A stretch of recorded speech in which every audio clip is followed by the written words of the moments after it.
Hello and welcome to Wrap Up Live, where the Raptors are rolling, absolutely finding their groove here at the right time of year, defeating the Philadelphia 76ers 119 to 114. Really, I think I've been saying this a lot recently, but I would say maybe the game of the season, just in terms of entertainment value. I thought a crazy good watch. It had everything. Siakam had another career night.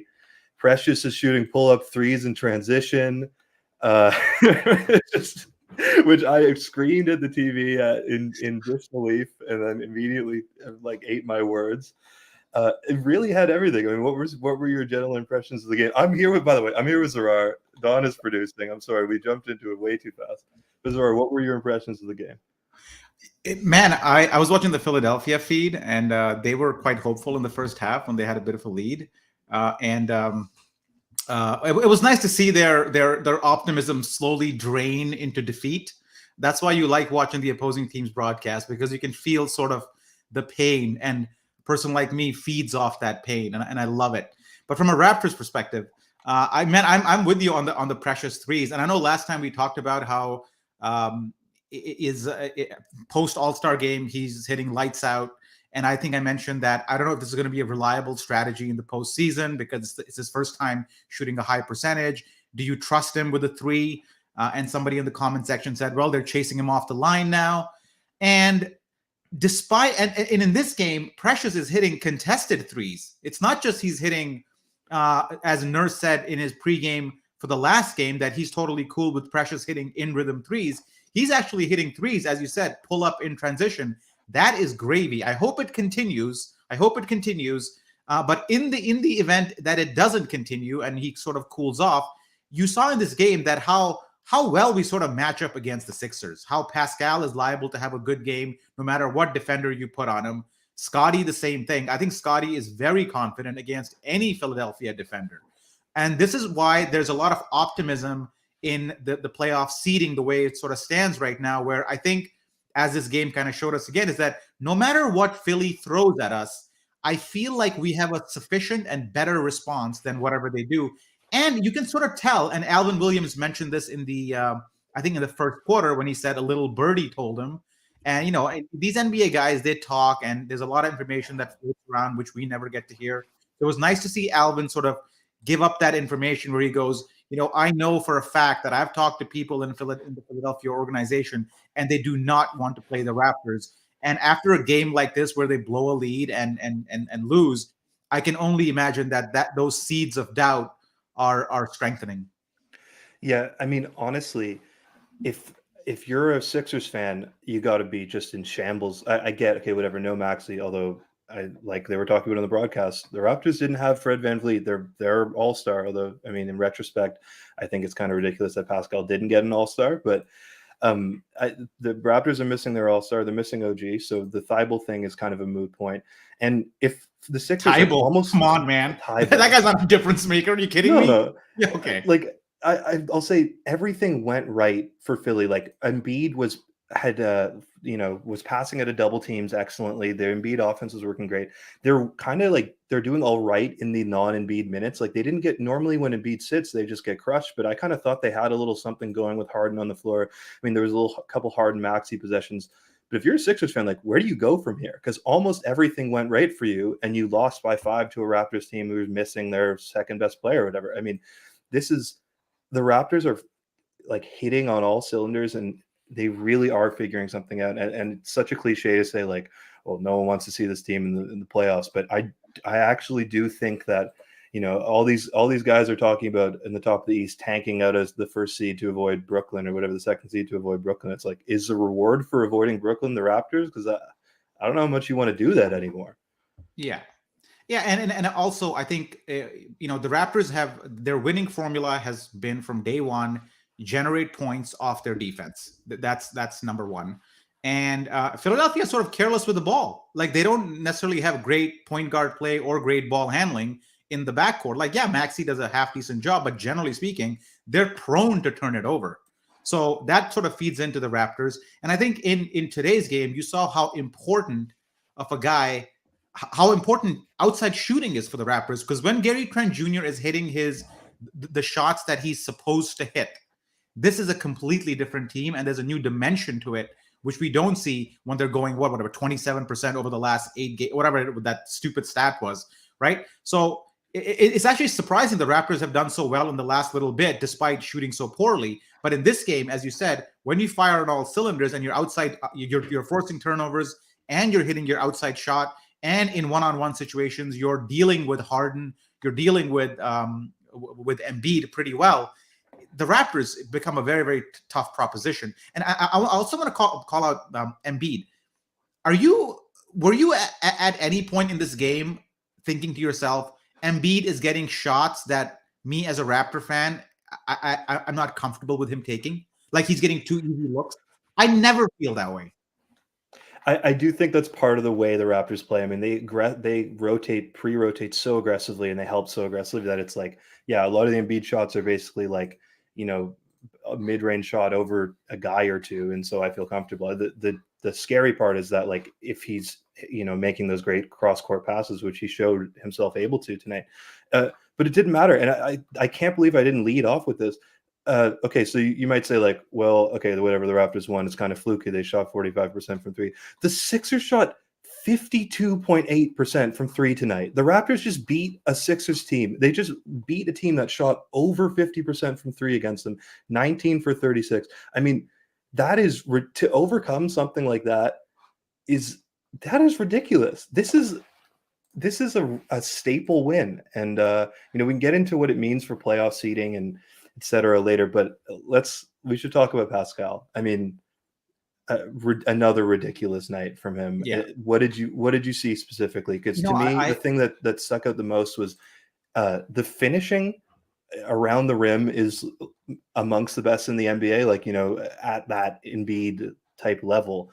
And the other thing is that he just gets to his spots, man. He's just getting wherever he wants. And a part of it is lackadaisical defense on the part of the Sixers. Part of it is that he's just like a step faster than the guys who are his height, and 2 inches, 3 inches taller than the guys who can hang with him on foot. So that's kind of the type of guy he is. When I was watching Pascal, I agree with everything you're saying, and I can confirm that with the eye test. But what I was thinking when I was watching him today was, how far has he come from that Celtics series where he was so heavily criticized for his play, and how I think Marcus Smart it was that defended him in that series, and how he had a very, very poor showing. And I look at the Pascal Siakam I look at now, and I see him punishing pretty much every variety of defender. I think he has solved every defender that Philly threw at him, whether it be Embiid or a smaller guy, Maxey on switches on him sometimes. Sometimes it was I forget that white dude's name. He's right there, like guarding Barnes right there right now. Sorry, not Danny Green. It was some other dude. Whoever they throw at him, he seems to have an answer. So strength doesn't bother him. Length doesn't bother him. As you said, when you put a taller guy on him in the paint, he has the capacity to go over him. So, and you also notice in this place, he waved off Flynn a couple times. He waved off Gary Trent Jr. a few times to run a play that he wanted to run, because he saw an opening perhaps that he thought he could take advantage of, basically calling an audible on the spot. Did he ever do that in the Celtics series? I highly doubt it. Highly doubt it. And that is the Pascal growth that's got me excited. Yeah, like my Pascal skepticism predates my appearances on the Wrap Up Live. Like, people who know me, and even like throughout this year, know that I've been I've had some trepidation to like really crown him as like one of the best players in the NBA, but I'm there now. I think he's playing like a top 15 player in the NBA. And to me, all of those things that bothered him in the Celtics series, like he was just, the Celtics forced him into like unfamiliar territory on the floor. They threw different matchups at him, all the kind of stuff that he wasn't basically capable of dealing with at the time, he can deal with now. And again, it kind of changes my estimation of the Raptors as a team. Like, this is, if with Pascal playing like this, like I strongly ascribe to the belief that like you can't win a championship unless you have one of the top guys in the NBA. It was like, man, I think the Raptors might actually have one of the top guys in the NBA. And I don't think that's crazy homerism to say that at this point, is it? Well, I'll look at it a little different way. I think I agree with you that you need a top guy, but I'll be more specific. I'll say when the offense stalls in the fourth, which it invariably will in the postseason because nothing is like clockwork when the defense is focused in and all that, you always have needed somebody to create something out of, you need somebody to make contested shots. And DeRozan, for as great as he was when he was with the Raptors, he had difficulty making contested shots in the postseason. That's why he went like, he had horrible shooting lines in the postseason. I think Siakam is now in a position where he can take on a defense, and the defense can play good one-on-one defense. They can do all the things you have to do as a defender, and Pascal can still make the shot.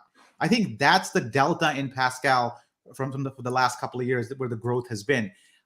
I actually feel confident that we have a guy who can produce something out of nothing in the clutch, and also he can get to the line, which he wasn't doing a couple of years ago. So, man, I am excited about the playoff, and I know we can beat Philly. I know it, but man, I want to see the Celtics at some point this season. We'll get into this, but I'll let you take the second best player for the Raptors tonight, because I think Trent was hitting his shots. I thought Scotty had an excellent game, but I kind of want to talk about Precious. I mean, we touched on it earlier. Is this usage? What are we looking at? Usage, Don? Yeah. Is this usage? Yeah, makes sense. This is usage. I kind of want to talk about Precious. Like, he had one of like the most interesting arcs I've ever seen as a player. Like, a guy who basically, he mentioned earlier, they were mentioning on the broadcast that he said to Amy Audibert, like, oh, well, I was in a shooting slump to begin the year. It's like, no, he was like a 13% 3-point shooter in Miami. He was in a shooting slump to begin his career, and he's at the point where he's like a 40% 3-point shooter since the All-Star break. I don't know where this is coming from. It's kind of shocking. I think the sample size is big enough where I'm buying in. There again, I was skeptical of it. I'm all there now.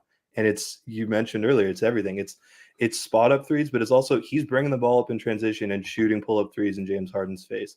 Like, that is the type of confidence that you would, beg a young player to have. And he's always had that confidence. He just never really, it was never really justified until this point. So all credit to Precious, another tremendous game. And that's all of that. It doesn't even begin to scratch the surface because of the defense. And the defense is otherworldly. There are like 10 guys in the entire league who can effectively guard James Harden and Joel Embiid on the same possession, and Precious did that like 20 times tonight. So, and let this. So I'm not as sold as you are on the 3-point shot, just because to me the sample size is not big enough. Don't kill me for it. I love Precious, but I just don't think the sample size is big enough. Sample size to me is at least a year, but that's not the point I want to make. Precious is great. I hope he continues. But I want to call out is that because of his defense is why he's able to come out of this slump. Because even when he was playing poor offensively, the reason he got minutes because his defense never let up. He was never really a poor defender ever. He was always an above average defender. And I think Samson Folk wrote an article about Precious's defense on Raptors Republic, which I think everybody should read.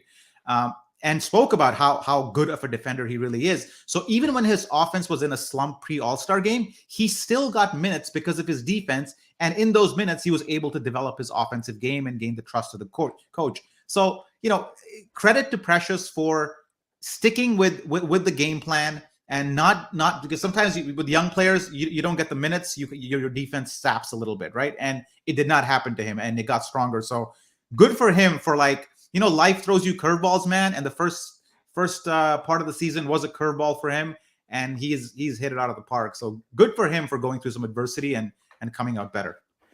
And speaking about adversity, I think Trent Jr. in the 10 games preceding this was shooting below 30% from the field type thing, or in that range. Tonight he just exploded, and he's always been this type of player. But as you touched on earlier, it's a different team when Trent hits his threes, like a completely different team. And the type of guy that he is, I think you mentioned it earlier with Precious, it's like when Nurse, is known to have a very long leash only if you're playing defense. Like, he'll let you do whatever you want on the floor. You can bring the ball up, you can like fumble it out of bounds like Precious was doing 5 times a game earlier this year. But as long as you're good on the defensive end, you can do whatever you want. And Gary takes the type of shots that, like, if you were playing in a pickup game with him, you would like angrily like turn away and run up the floor without even like congratulating him if he made it. But he gets away with that because he plays great defense. And tonight, when he hits his shots, everything's rolling. He's kind of, the most important player in this team in many ways is like Gary, because he can completely alter what this team is offensively. The spacing is always the issue offensively, and he is a hot enough shooter on some nights where he just solves it all by himself. And I can't say enough positive things about Gary Trent Jr., honestly, because, we just finished talking about Precious Achiuwa, who is 22 years old, and we give him a lot of breaks because he's young, he's developing and all that. Gary Trent Jr. is 23. He's a year older than him, maybe. I think might even be less than a year. That's how mature this guy is for his age. Where like this play right here, this is the shot that he's been missing the last few games. Right, he gets the drive, he gets to the elbow, right, exactly this shot, and then he clanks it. I don't know why it is, because a mid-range pull up for him should be almost automatic, but for the last few games it hasn't been. And today it was just freaking he could not miss. So I don't even know if he did anything differently in his game. I couldn't see anything. I don't think there was the exact same shots he took the last games. He just made them this time. Oh, no Tybal. Okay. Don is reminding us no Tybal. I don't care. No Fred. Like, who cares? I mean, look, Tybal is a tremendous player. My estimation of him dropped when I realized he wasn't vax. We don't have to get into it, but I thought, it's kind of one of those things that, dude, just get vax. It's good for your team. They need you out there, and he's choosing not to. So I think he deserves whatever, stuff, whatever criticism he gets. But Tybal isn't exactly like a world beater. Like, it's not like they're missing like Michael Jordan. They're missing a dude like a role player who can't shoot. Like, come on. Oh, and there goes Zarar. Oh, he's in and out. Oh, no, I'm here. So I don't know if you noticed in that play that Don was playing there, Gary Trent Jr. running a pick and roll with Scotty Barnes. Pick and roll is the last time we were here. We talked about how the Raptors, in the half court offense, they sometimes struggle and they can't run pick and rolls. Today, I don't know if it's Philly's poor defense or not having Tybal or whatever it is, but they had some moderate success running pick and roll through both Malachi Flynn a little bit, through Gary Trent Jr., through Scotty Barnes, and Siakam. Yeah, there were some plays with Birch where the usual bumbling off the foot happened, but overall improved pick and roll play. And this is the stuff that I would love to see the Raptors kind of tighten up heading into the postseason, because this is your bread and butter when the defense is set and you got to score through like good screening and movement. So nice to see this. Yeah, absolutely. And I think just specifically Gary as a pick and roll operator, passing the ball is like, kind of like a galaxy brain, like taking this team, like the top off this team. Just to touch on Tybal one more time, not that it even really matters, but like Shake Milton played 18 minutes tonight and shot 3 for 4 from 3. So you have to assume that like those Tybal minutes would just be replaced, or those Milton minutes would just be replaced by Tybal. And I thought Milton actually played quite well. One more thing. Philly, the Raptors did a very good job of putting James Harden in rotation situations. He was in hell. He was in hell on both ends of the floor all night. And I think it started off like maybe a couple of weeks ago against Brooklyn when they played him. And they put him through hell. And I think teams have caught on and are just either putting him in one-on-one ball handling, like where he has to defend off the first screen, or in the play that we just saw. I don't know if Don, if you can play it again, the Gary Trent Siakam pick and roll. Harden's responsibility is to rotate over, which obviously he will not do well. So, chalk on another reason why the Raptors should be feeling confident heading into a series with the Sixers. We should talk about Scotty. He had that. Oh my God, the poster on Embiid. I was just like, through my head, I was just thinking like all the socials, retweets, Bleacher Report stuff that he's missing for his Rookie of the Year campaign when they ruled that off, because that was like a front page NBA type stuff, the type of stuff that pushes the narrative that he needs. Really unfortunate for him that the offensive foul was called, but man, Yeah, let's Yeah, just watch this. I did the freaking head and refs, hands man. too inadvertently.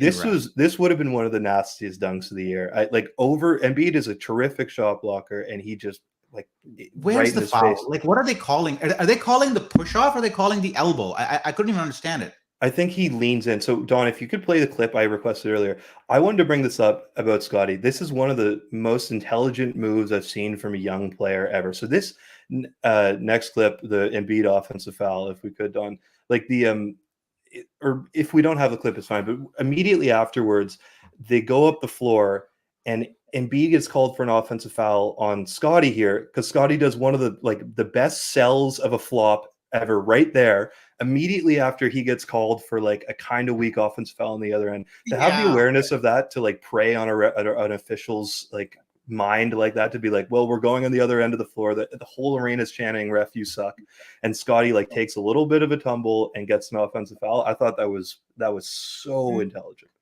Well, you see, Kyle, I sort of disagree. I'm not going to give Scotty too much credit on this one because I think that's a good old fashioned, centuries old makeup call. No, it That's is. all It that is. But That's I guess I'm giving him credit for putting the refs in the position to make okay. Okay, to fair. do the makeup call. I don't look. I'm going to be completely realistic. I don't condone flopping. That wasn't like a crazy flop, but that was a sell by Scotty, and I think that's a smart play. I mean, Let me look at it again. Chris Paul's Let me entire look at it again. Yeah, Scotty's a Yeah. big Okay. dude. Yeah. Scotty's Okay. a Yeah. big dude. He's not getting pushed around like that. I thought that was so intelligent because you talk about in basketball, like you want to put a defender in conflict, like, oh, he has to play too, he has to do this. You got to put a referee in conflict. The whole arena is chanting ref, you suck. You just took away an incredible play on the other end. And Scotty's like, screw it, man. Like you're gonna have to call something here. I know the whole arena is chanting against you. You're mad. You just took away a highlight play. Like, give me my credit. So, man, that's a veteran play. That's like a Chris Paul move from a dude who's 20 years old in his first year in the league. So Yeah. just wanted to point that out. It's funny. I was watching this game with my son, and he's 8, and I was like, "Oh man, the refs!" And and he goes, "He's 8," and he goes, "Was that Tony Brothers?" I'm like, "No, it wasn't Tony Brothers." I guess yeah, the golden rule is like if you know the ref's name, he can't be good, and that goes for any sport. You never know the ref's Mike Dean can't be a good official if you know the guy's name. No, man. What was that NBA ref that everybody loved? Dick Bavetta. He was a good ref. Dick Bavetta. You remember him? I think he might have been before my time. Oh man, come on, commenters! Somebody should know Dick Bavetta here. I know Joey Crawford, but I know Joey Crawford specifically because he was a terrible ref and like that classic T on Tim Duncan. What did you think of Danny Green tonight? He had a great little ceremony before the game. He had a live podcast yesterday. I don't know if somebody went to that, but yeah, he hit some tough shots, man. But what I remember about Danny Green is him fouling Malachi Flynn for and as soon as Malachi Flynn comes in, he gets a 4-point play. That must have felt good, man. That must have felt good. Flynn had a pretty nice showing in the little minutes he played there. What you think of that? Yeah, I honestly I've always been an advocate for Malachi. He basically did nothing except for hit that 3. But when the shots are falling from everyone, Flynn looks amazing. It's hard to fault him. The thing that gets me frustrated, I think gets people frustrated about Flynn in general, is when they rely on him really heavily to create offense because nothing else is working. Fans are already in a frustrated mode, and it's like, oh, Malachi, I can't believe you've done this. But really, tonight, a completely acceptable game. I've got nothing wrong with it. I'm not gonna freak out about it. I think he's probably the Raptors' 7th or 8th best player out of the 8 guys who played. But yeah, good game. We should talk about Chris Boucher though. I thought Chris has put together a really good stretch. He actually bothered Harden a lot at the rim. He took a charge. He's been in the lane like blocking shots and just getting in the way for an entire career, but really the last week specifically at a super high level. And we're at the point where he's pretty essential to this team. His contract's up at the end of the year. You kind of have to bring him back. No, maybe it's getting ahead of ourselves. I mean, Chris Boucher. What I noticed about him in this game, besides the usual, is that he's gotten quite smart with his finishing. Like you'll notice that before he used to sort of get the offensive rebound and try to go straight back up, or at the most, what he used to do is to kind of like pump fake the guy up, see if he bites or not. But now he uses the rim a lot better.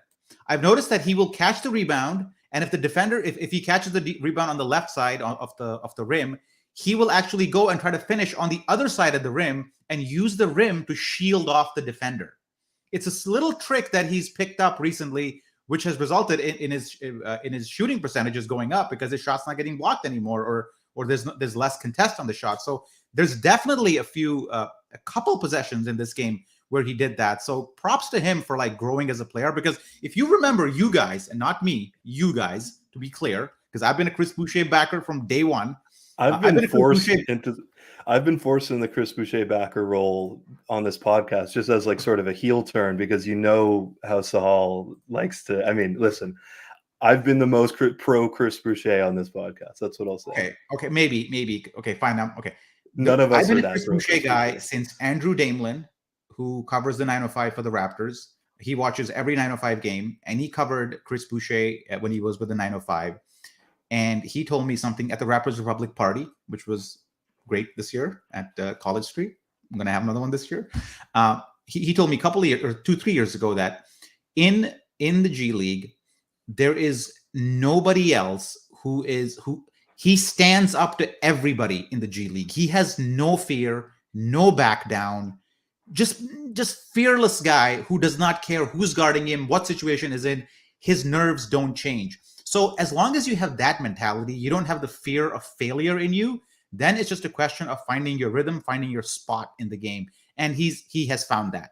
And it took a little bit longer than I thought it would, but he has. And I'm excited for the guy because I think he's going to get a pretty decent contract this year. I doubt the Raptors are going to re-sign him. I never understood really why. I mean, just go into the tax. You got a shit ton of money. Just pay him. It's the MLSE. They have money coming out of their pockets, like overflowing out of their pockets. And the Blue Jays are going to be great. They'll be fine. I will say Andrew Damelin, sneaky tall guy. Never realize he was as tall in the pictures. I saw him in person. I was blown away. I know, freaking out. Anyway, that's an aside. We should get into Taxman. I'll let you pick. I've been graciously letting everyone else pick the Taxman because I feel like I kind of never get it right. Everyone's always on me about my selection, but tonight it's all you. I'm gonna go with my guy. I've been backing him all year, and I got slandered in the Raptors Republic Slack channel a while back for saying this. But I'm gonna go with Gary Trent Jr. I think he's a player, man. I think he's 23. If you just assume a linear, not even a linear. If you just you can't assume a linear progression. If you Michael just Jordan assume 1 year. Fine, not linear. If you just assume a reasonable amount of growth in his game from age 23 to age 27, you're looking at a pretty damn good player, man. So he came back, and you mentioned earlier how Philly shot like 54% from three, and how the Raptors were still able to win it.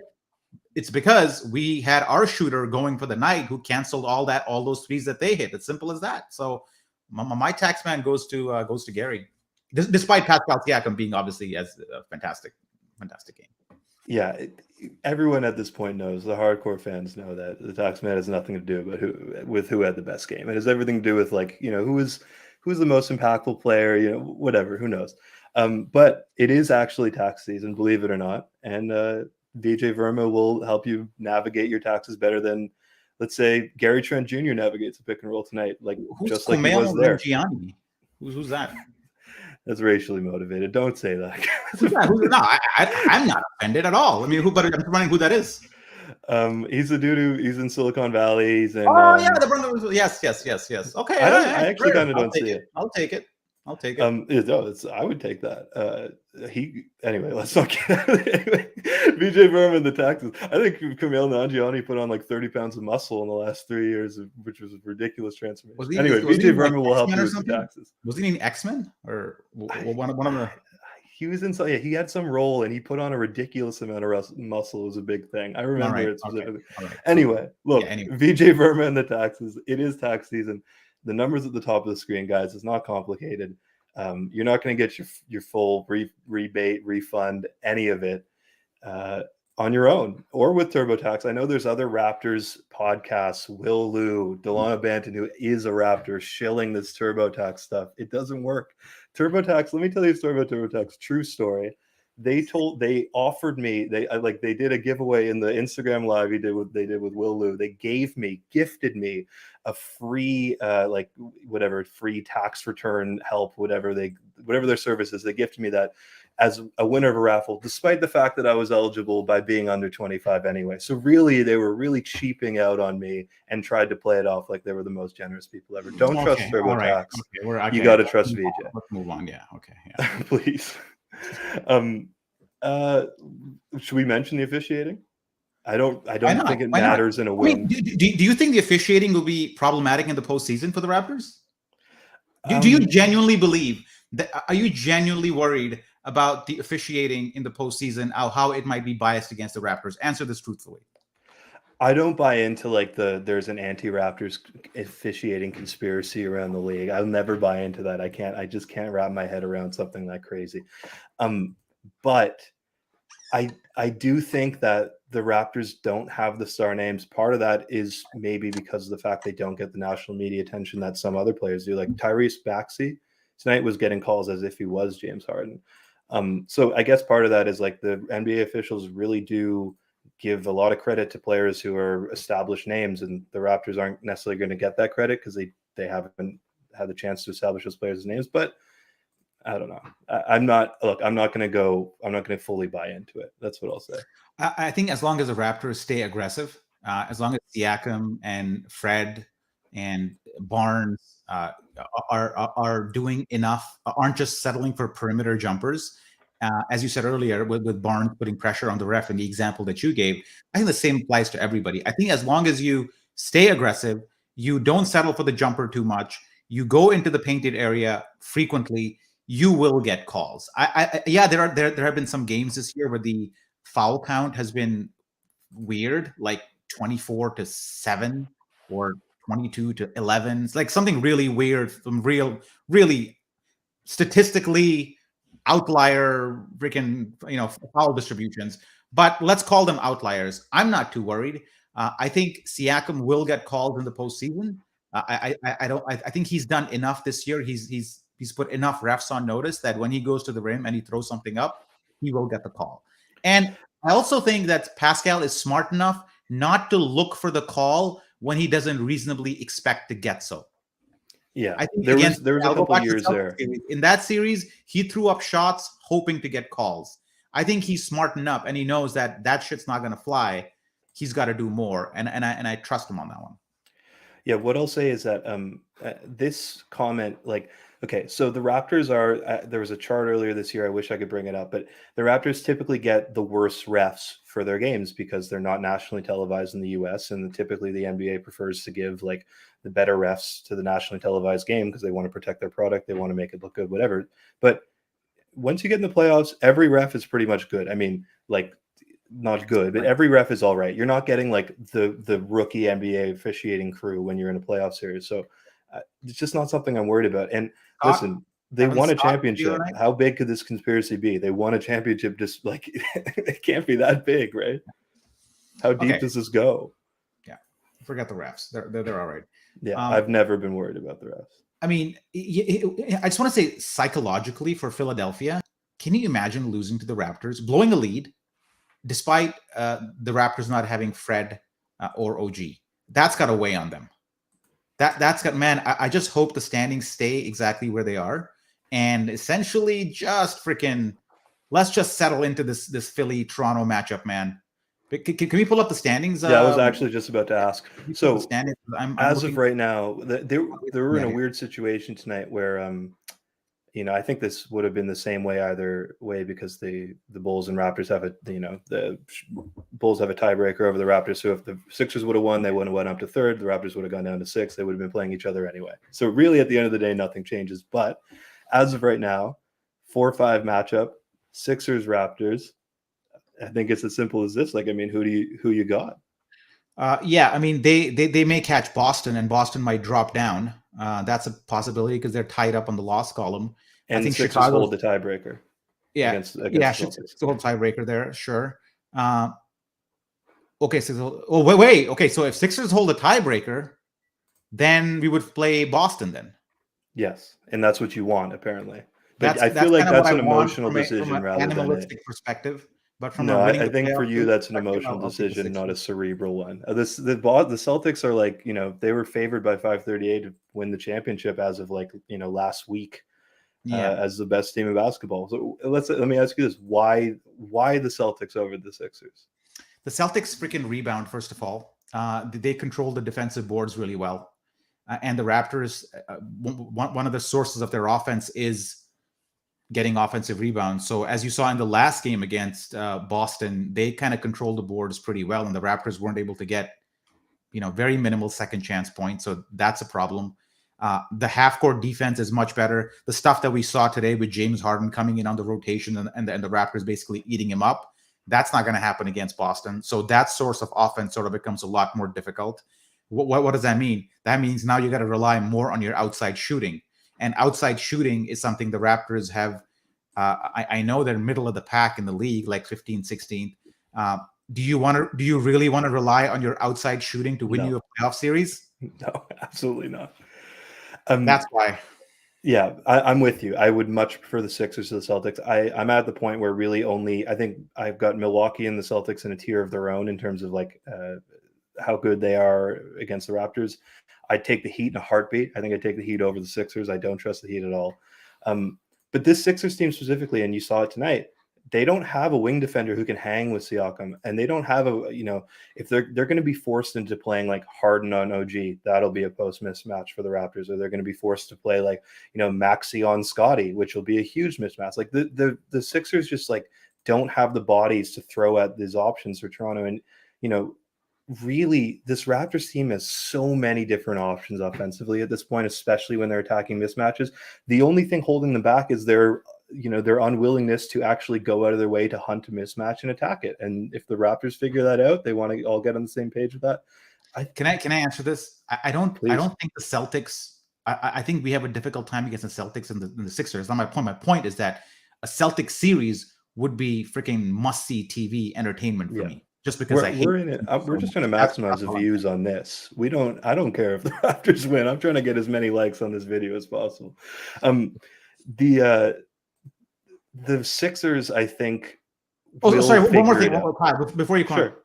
I'll tie this back to the refs. If you want to go into the ref talk, I find Boston has way more players that demand the officials' attention than Philadelphia.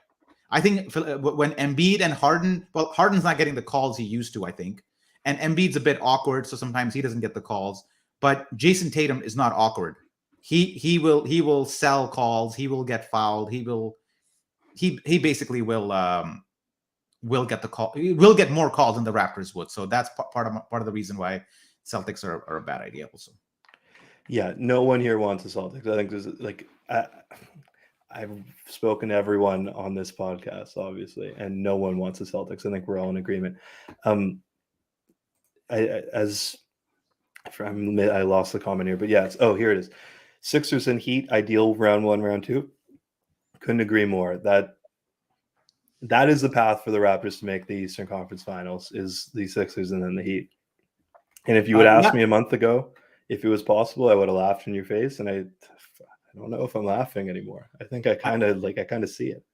Man, I mean, I'm going to go back to Louis Zatzman, who made a very intelligent analysis when he was on the show a couple of weeks back, or last week, I think, when he said there's absolutely no way the Raptors are going to lose a playoff series to a team that is worse than them in the half court. And because the Raptors are so good at a lot of the other things that do, in fact, the half court game is probably the Raptors' worst, property. Are they going to lose to Miami, which is a worse half court team? Lewis sort of convinced me that no. So I agree with you. Sixers, then Heat is probably the best way for the Raptors to push through. Yeah, and we're at the point where I think Aiden and I actually spoke about this last game, and maybe we should have spoken about this earlier. Should the Raptors have rested tonight? I think no. In retrospect, absolutely not, because they got a convincing win. This is an emotional night, etc. But the seeding didn't change. Nothing has changed at all. If we just look at the schedule, they play the Rockets tomorrow night, and I believe they play again on Sunday. Dawn, if we could bring up the schedule. Should the Raptors be resting guys? I mean, who cares? They're in the playoffs. No, They why can't. rest? I mean, I think I don't think you need to rest. I think Van Vliet and OG, if they need rest, they can sort of rest. But I don't think you should just pull the trigger and put bench guys in there. They're in a good rhythm. I would much rather take a team that is in good rhythm, isn't fully rested heading into the postseason, than a team that is rested and it's been like 8 days or 10 days since the last played together. You want rhythm and continuity at this point in the postseason, not a guy who's like. Also, what the hell, rest, man? These guys go in like private jets from point A to point B. They don't got to sit through some customs line like we do. Like, so travel is not that big of a deal to them, so they'll be fine. They don't need to rest. I'm not talking about sleeping. I'm talking about not playing an NBA game of basketball, which from what I've heard, is quite exhausting. Guru, thank you. We're going to use this money to buy Kyle Light. Yeah, my answer would be no, not at all. And well, actually, this is a good segue into. We'll do some quick questions here. Hey, but, let's address this too, man. I mean, Guru, thanks, buddy. But where's this guy? You got it. Heat allow the least amount of points in the paint. Good counter. Yeah, very good counter. You're right. Good counter. They do, but we don't have to score all of our points in the paint. The Gary short mid-range jumpers from the elbow aren't in the paint, but they're going in. Yeah, actually, if you look at a lot of even Siakam's shot chart tonight, a lot of that is in the mid-range type area. Nolan, thank you. Celtics have the Grizzlies left, which could be an L. Sixers have 2 games left in the Pacers and Pistons, likely W. That would put us against the Celtics, right? Well, who knows? Honestly, because the Raptors. He's right. He's right in this math. Well, that would, this math doesn't include if we're winning games or not. Does that? Right. Yeah, I feel like it still depends on how the Raptors perform. It depends how the Raptors perform. I would agree with you that the rest of the assumptions you're making are correct, and I think that the Grizzlies are still playing for something. If I'm correct, or no, they can't catch the Suns. So the Grizzlies aren't playing for anything. So I think the Celtics probably win that game, right? Because there's no reason for the Grizzlies to win. Plus, they don't have John Morant. So yeah. I don't know. It's kind of a toss up. I wonder what the Celtics are thinking. Who do they want to play? Not us. I think the Celtics probably want the Cavs, which means that, or the Bulls, because the Bulls are on a complete landslide. So if I'm the Celtics, actually, did their game against Milwaukee finish? They lost to Milwaukee, so now they're a half game back in Milwaukee. Really, the Celtics would be trying to get up into that 2, so they play the Cavs, because the Cavs are really the easiest matchup here, then followed by the Bulls, and then the Raptors, depending on how you feel about the Nets, but I'm not ready to have that conversation.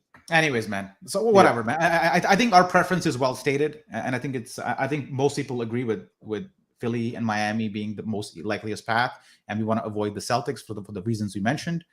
And yeah, I think that's all there is to be said for this one. Chris is saying don't rest them. I disagree. I'll always be in favor of rest over rhythm. I think they guys can find the rhythm. Like, you can't, you get deep in a playoff series, I think you're going to wish that you took a couple games off at the end of the season, especially when nothing changed. He's right, man. But I see where he's coming from. He's coming from the Dwayne Casey years where Kyle Lowry played 38 minutes down the stretch in meaningless games and was hobbling in the postseason, where we ended up getting swept to the Wizards or LeBronto happened. So totally understand this take because it's coming from a place in history. Yeah, absolutely. You just gave me PTSD, and complete total PTSD. But the good news is that those days are long gone. Nick Nurse has taken a team of guys who are injured, G Leaguers, dudes that weren't even on NBA rosters, an old Thad Young, Goran Dragic is not in the team anymore. He's taken those guys to high 40s in wins. They've locked up a playoff seed. They're going to play. They might even win a playoff series. And that's where the Raptors are at. Plus, they happen to have a dude who's playing, as one of the top 15 players in the entire league. They have the likely rookie of the year on their team. And honestly, I'm ecstatic. I can't express how happy I am. Before we go, just one thing I realized. Are you a little perplexed by Nick Nurse's challenge decision today? You know what? I've always been in favor of. I've never understood why guys save their challenges for so long, because 2 points is 2 points, whether it be with 5 seconds left or 15 minutes left in the game. The reason that people save challenges for as long as possible, in my mind, would be like you save the challenge for the spot in which you think you're most likely to overturn it and the one with the highest impact. But there's no reason that like 2 points at the end of the game is more impactful than 2 points 15 minutes ago, because it's Mathematically, still you're two right. points. Come on. It's still You two don't actually points. believe that. I You I don't do kind of actually believe. believe that. No, because there's so many times where you watch games and a coach will just take like a random challenge with 20 seconds left because he has it in his back pocket, and the ref just like walks over the monitor, basically presses play, presses pause, turns around, like lets everyone know like it's not getting overturned. So that's not necessarily better either. Like for every like impactful inflection point challenge at the end of games, there's like 10 where like the coach just like is like, well, I might as well burn it, who cares. I think you got to use them when you got the chance. I agree with the guy who highlighted here. I get that 2 points in the first quarter is the same as 2 points later, but oh man, I just think to have that weapon in your pocket where you can overturn 2 clutch points. Okay, refs make more mistakes. Do you think refs make more mistakes late in games or early in games? I think that the amount of mistakes they're making is basically the exact same. Okay. The stakes are just higher.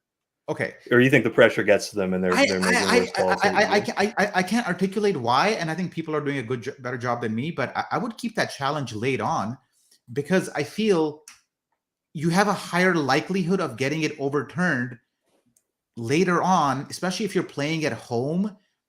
I don't know, man. I find it very difficult to agree with you that wasting a challenge in the second quarter of a game is the same as fourth. Ben Mitchell is right. Fourth If it tie. didn't completely slow the game down, it should be like football. Like in the NFL, you use a challenge, you get it right, you get another one back. Like you can keep using your challenges if you get it right. Yeah. That should really be the way it is. Okay. But I think that's it for us tonight. Honestly, another great game, another great win. It's myself, Kyle, Zarar, Don in the booth, and we'll see you guys tomorrow night, hopefully. Anything else? No.